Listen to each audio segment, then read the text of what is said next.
अष्टावक्र गीता भाग 4। राजा जनक को आत्मज्ञान होना एवं इसका उन पर प्रभाव। आत्मज्ञान होने का प्रभाव। जब मनुष्य को आत्मज्ञान हो जाता है तो उसके मोह, ममता, तृष्णा, आकांक्षा, अपेक्षा, अहंकार आदि भ्रम की तरह दूर हो जाते हैं।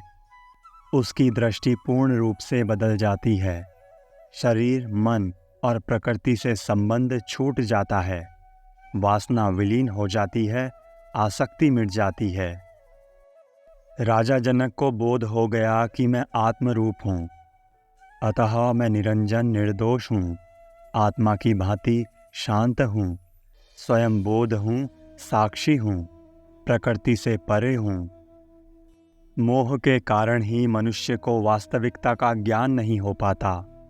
पाप, पुण्य, कर्म आदि का मायाजाल जो कि अहंकार के कारण होता है तथा जिसके कारण मनुष्य अपने को कर्ता समझता है, वो टूट जाता है। यथार्थ का ज्ञान होने से ज्ञान रूपी अग्नि में सभी विकार भस्म हो जाते हैं। आत्मज्ञान की अभिव्यक्ति करते हुए राजा जनक कहते हैं कि मैं शरीर नहीं हूँ, आत्मा हूँ, अतः मेरी ये देह मुझी से प्रकाशित है। यही आत्मा मैं हूँ। वही संपूर्ण जगत की भी आत्मा है। ये संपूर्ण जगत चैतन्य तत्व से प्रकाशित हो रहा है। अहंकारवश, मोहवश जिसे मैं अपना कहता था, ये मेरा नहीं है। सब कुछ ईश्वर का है। आत्मा से पृथक इस जगत का कोई अस्तित्व नहीं है। आत्मा और परमात्मा में अभिन्नता। राजा जनक को आत्मज्ञान होने से उन्हें आत्मा का स्पष्ट स्वरूप दिखाई देने लगा। उन्हें ज्ञान हो गया कि आत्मा और परमात्मा भिन्न नहीं हैं। वे कहते हैं कि आसक्तिवश मैं शरीर को अपना समझता था। संसार को जिस दृष्टि से देखता था वो सब छूट गया। राजा जनक ने त्याग नहीं किया, घट गया। त्याग किया नहीं जाता। जहाँ त्याग करने का भाव होता है वहाँ अहंकार एवं कर्तापन उत्पन्न हो जाता है। वास्तव में त्याग बोध का प्रतिफल है। सत्य एवं शाश्वत का बोध होने पर असत्य एवं अनित्य छूट जाते हैं। छोड़ने का प्रयास नहीं करना पड़ता। त्याग का अर्थ किसी वस्तु को छोड़ना नहीं, प्रत्युत ऐसी दृष्टि उत्पन्न करना है जिससे ज्ञात हो सके कि ये सब ईश्वर का है, मेरा कुछ नहीं है। ईशावास्य उपनिषद कहता है कि जो कुछ सृष्टि में है वो ईश्वर का है, इसलिए उसका त्याग पूर्वक भोग करो। आत्मस्वरूप का बोध हो जाने पर संसार, शरीर आदि के प्रति जो भी आसक्ति है सब छूट जाती है। समस्त आत्माओं में अभिन्नता। स्वयं की आत्मा का बोध होने पर यह भी बोध हो जाता है कि समस्त आत्माएं भी भिन्न भिन्न नहीं हैं। ये समस्त विश्व भी आत्मा से भिन्न नहीं है, प्रत्युत आत्मा का ही फैलाव है, उसी की अभिव्यक्ति है, उसी का रूप है। मन के स्तर तक ही भिन्नता का अनुभव होता है। आगे सब भिन्नताएं समाप्त होकर एकत्व का बोध हो जाता है। जनक जी कहते हैं कि ज्ञानी को यदि सब में एक ही परमात्मा ना दिखाई दे तो समझ लो उसे अभी ज्ञान हुआ नहीं, अज्ञान अभी शेष है। आत्मा एवं विश्व में अभिन्नता। राजा जनक अपने आत्मबोध की स्थिति में आत्मा एवं विश्व की एकता के अनुभव को उदाहरण देकर स्पष्ट कर रहे हैं।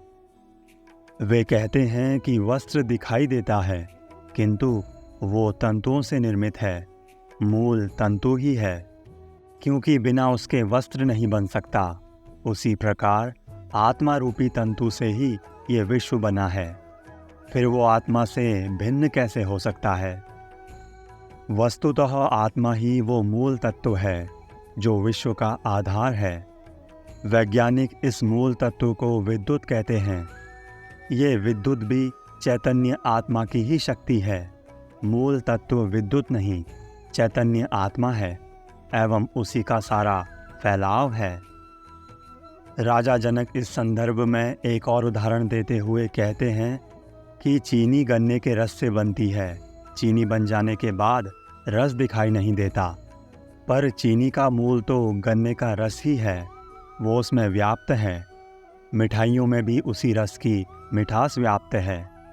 इसी प्रकार संपूर्ण विश्व आत्मा से बना होने के कारण एक दूसरे से भिन्न नहीं है। आत्मा संसार में व्याप्त है और संसार आत्मा में। संसार सृष्टि में भासित होने वाली भिन्नता का कारण। राजा जनक कहते हैं कि ये संसार भी आत्मा अर्थात ब्रह्म स्वरूप ही है, क्योंकि ये उसी ब्रह्म से उत्पन्न हुआ है, फिर भी ब्रह्म से भिन्न भासता है। इसका कारण है आत्मा का ज्ञान न होना। जब तक आत्मा का ज्ञान नहीं होगा, यह संसार भिन्न प्रकार का प्रतीत होगा, अन्यथा यह संसार आत्मस्वरूप ही है। इस सूत्र की महत्वपूर्ण बात यह है कि जिसको आत्मज्ञान हो जाता है, उसका संसार स्वतः छूट जाता है। राजा जनक का अनुभव है कि संसार, लोभ, मोह, क्रोध आदि छोड़ने का प्रयास करने की बजाय संसार को अनुभवजन्य बनाना चाहिए। संसार में रहकर उसका अनुभव प्राप्त कर लेने पर वो स्वतः ही छूट जाएगा, छोड़ना नहीं पड़ेगा। संसार अनुभव प्राप्त करने की प्रयोगशाला है। इसमें रहकर अंतःकरण की शुद्धि की जा सकती है, किंतु आत्मा को जानने की प्रक्रिया इससे भिन्न है। आत्मा के अज्ञान के कारण ही संसार भासता है, उसके ज्ञान से नहीं। आत्मज्ञान के बाद भी संसार तो रहेगा ही, पर जैसा अज्ञानी को दिखाई देता है वैसा ज्ञानी को नहीं दिखाई देगा। ज्ञानी कहता है करने वाला परमात्मा है, तुम अपना कर्ता भाव छोड़ दो, साक्षी बन जाओ, दृष्टा बन जाओ। साक्षी का अर्थ कर्म नहीं करना है, ऐसा नहीं है, केवल कर्तापन से अपने को मुक्त करना है। आत्मरूप सृष्टि की अखंडता। आत्म अनुभूति के परिणाम स्वरूप राजा जनक कहते हैं कि आत्मरूप सृष्टि अखंड है। बंधन एवं मोक्ष। राजा जनक को एकत्व का बोध हो गया कि संसार और परमात्मा भिन्न नहीं है, परमात्मा और आत्मा एक ही है, संसार उसी का फैलाव है। जब बंधन हो जाता है तभी मुक्त होने का प्रयास किया जा सकता है। वस्तुतः अज्ञान की स्थिति में ही मनुष्य संसार को आत्मा से भिन्न समझता है, इसलिए संसार से मुक्त होना चाहता है। पर उसे जब बोध हो जाता है कि वो आत्मा ही है, संसार है ही नहीं, तब बंधन मुक्त होने का क्या प्रयास किया जाए। राजा जनक अपने बारे में कहते हैं कि अज्ञान के कारण ही संसार दिखाई देता था, उसी प्रकार बंधन भी अज्ञान के कारण प्रतीत होता था। अज्ञानवश ही मैं अपने को देह, इंद्रिया आदि ब्राह्मण, क्षत्रिय, वर्ण एवं आश्रम वाला कर्ता, भोक्ता आदि समझता था। यही मेरा संसार था, यही बंधन था। पर अब सारा भ्रम मिट गया है, अब संसार मुझ में है, मैं संसार में नहीं हूँ, अतः कोई बंधन भी नहीं है, इसलिए मोक्ष की कामना का कोई अर्थ नहीं है। राजा जनक कहते हैं कि ये सारा विश्व कुछ भी नहीं है, ये शुद्ध चैतन्य मात्र आत्मा ही है। आत्मा निराकार है, ये विश्व उसी की साकार अभिव्यक्ति है, अतः ये आत्मा से भिन्न नहीं है। जीने की इच्छा बंधन क्यों?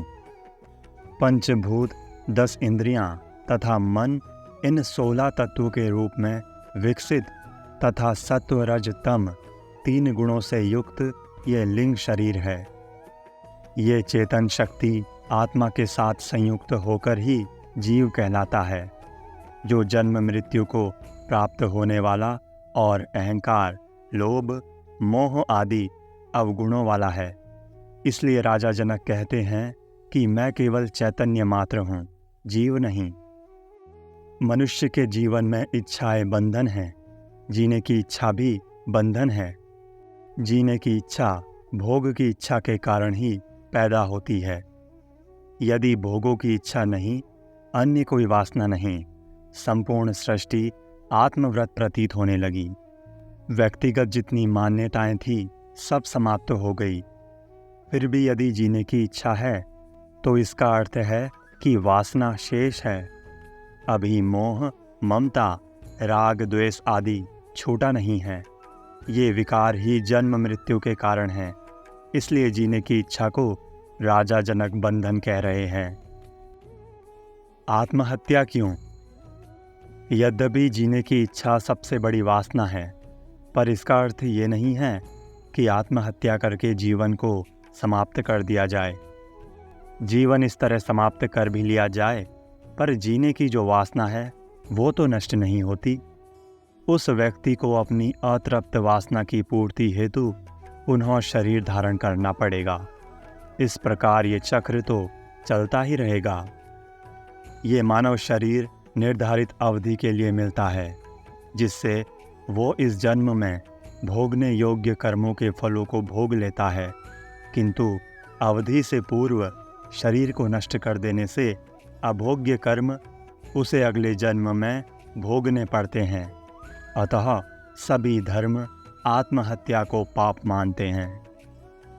आत्महत्या को पाप कहने का दूसरा कारण ये भी है कि ईश्वर ने, प्रकृति ने जो शरीर एक निर्धारित अवधि के लिए दिया है, उसे विकृत अथवा नष्ट करना ईश्वरीय नियम का उल्लंघन है। आत्महत्या के पीछे तीसरी धारणा ये है कि ये भी वासना है। जिसकी वासनाएं सर्वाधिक होती है, जिन्हें वे पूरा नहीं कर पाते, वे आत्महत्या का सहारा लेते हैं।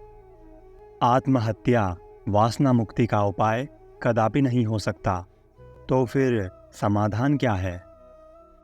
समाधान इस संदर्भ में राजा जनक कहते हैं कि जीवन जैसा है उसे स्वीकार कर लेना चाहिए।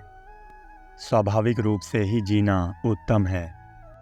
न इसका तिरस्कार करो और न इससे मोह करो। ये जीवन किसी पाप के फलस्वरूप नहीं मिला है, प्रत्युत ईश्वरीय वरदान है। अतः ईश्वर की इच्छा समझकर कृतज्ञता से स्वीकार कर लो। न भोग की न त्याग की इच्छा करो, न जीने या मृत्यु की कामना करो। इसे ईश्वर ने दिया है, अच्छा है। वो वापस ले ले तो भी अच्छा है। सब उसकी इच्छा से होने दो। अतः स्वाभाविक रूप से बिना पाप कर्म किए जीना है, जी लो। पर जहाँ जीने की इच्छा प्रबल हुई तो वो वासना बन जाएगी। ये इच्छा यदि पूर्ण नहीं हुई तो फिर जन्म लेना पड़ेगा। मनुष्य की जीने की इच्छा ही बंधन है, अन्यथा वो तो मुक्त ही है। जीवन मुक्त कौन? समस्त इच्छाओं के छूट जाने पर भी शरीर तो रहेगा ही, किंतु निराकांक्षी होकर रहेगा। स्वाभाविक जीवन चलता रहेगा। कर्म एवं संसार के प्रति आग्रह नहीं होगा। इस जीवन शैली का व्यक्ति जीवन मुक्त कहलाता है। जीवन मुक्त व्यक्ति में भोगों की इच्छा, कोई वासना, अपने पराये में राग द्वेष नहीं होता। उसको संपूर्ण सृष्टि आत्मवत प्रतीत होती है। उसकी व्यक्तिगत मान्यताएं समाप्त हो जाती हैं। ऐसा जीवन जीना भी एक उच्च कोटि की कला है। अज्ञानी इस कला को ना जानने के कारण ही दुखी होता है। दुख ना तो भाग्य का फल है और ना ही ईश्वर का अभिशाप। मनुष्य का गलत दृष्टिकोण ही इसका कारण है। राजा जनक की आत्म अनुभूति के समय की अनुभूतियाँ। राजा जनक अष्टावक्र जी के समक्ष अपनी आत्म अनुभूति की अभिव्यक्ति करते हुए कहते हैं कि मैं अपने वास्तविक स्वरूप आत्मा को प्राप्त हो गया हूँ। मैं अब सीमित जीव नहीं हूँ, सागर की तरंग मात्र नहीं हूँ, प्रत्युत महासागर हूँ। पहले अहंकार एवं अज्ञानवश उस अनंत महासागर से भिन्न मानता था, पर अब अहंकार मिट गया है। आज सारी भ्रांतियाँ मिट गई हैं, भिन्नताएं समाप्त हो गई हैं। अपने वास्तविक स्वरूप आत्मा से प्रतिष्ठित हो गया हूँ। एकत्व का बोध हो गया है। अंत से अनंत हो गया हूँ। सीमित से असीमित हो गया हूँ। संकीर्णताओं के सारे बंधन टूट गए हैं। सभी द्वंद्व मिट गए हैं। अब जब उत्पन्न हो सकने वाली शंका की तरंगें जब शांत हो गई हैं, तो फिर क्यों उठती हैं? और यदि उठती हैं, तो इसका अर्थ ये हुआ कि वे शांत ही नहीं हुई थी। इसका समाधान राजा जनक निम्नवत देते हैं। एक बार सब शांत हो गया, तरंगे उठना बंद हो गई। मैंने अपने स्वरूप को पहचान लिया कि मैं संसार नहीं, आत्मा हूँ। तरंगे नहीं, समुद्र हूँ। जीव नहीं, आत्मा हूँ। किंतु चित्त का स्वभाव है चंचलता, अतः इसमें तरंगे उठेंगी ही। वासना की तरंग फिर भी उठेगी। परंतु मैंने जब इनसे अपने को भिन्न देख लिया, तो अब इनसे प्रभावित नहीं होता। मैं अब इन सब का दृष्टा बन गया हूँ, साक्षी बन गया हूँ। पहले ये मुझ पर शासन करती थी, अब मैं इन पर शासन करता हूँ। अब साक्षी एवं दृष्टा मात्र हो जाने से ये अपने स्वभाव से अपने आप शांत हो जाती हैं। यही है आत्मदृष्टि, जिसको राजा जनक प्राप्त हुए हैं। गुरु की अनिवार्यता। राजा जनक के साथ जो घटा वो बहुमूल्य था और एक ही क्षण में घटा। यह अचानक एवं संपूर्ण परिवर्तन साधक के शरीर, मन, इंद्रियों, अहंकार, स्नायु, संस्थान आदि सबको झकझोर देता है।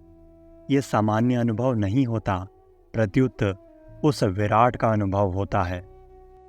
जब सामान्य सुख से ही मनुष्य पागल सा हो जाता है, तो विराट का अनंत सुख वो कैसे झेल सकता है? अतः गुरु ही उस समय सहायता करता है।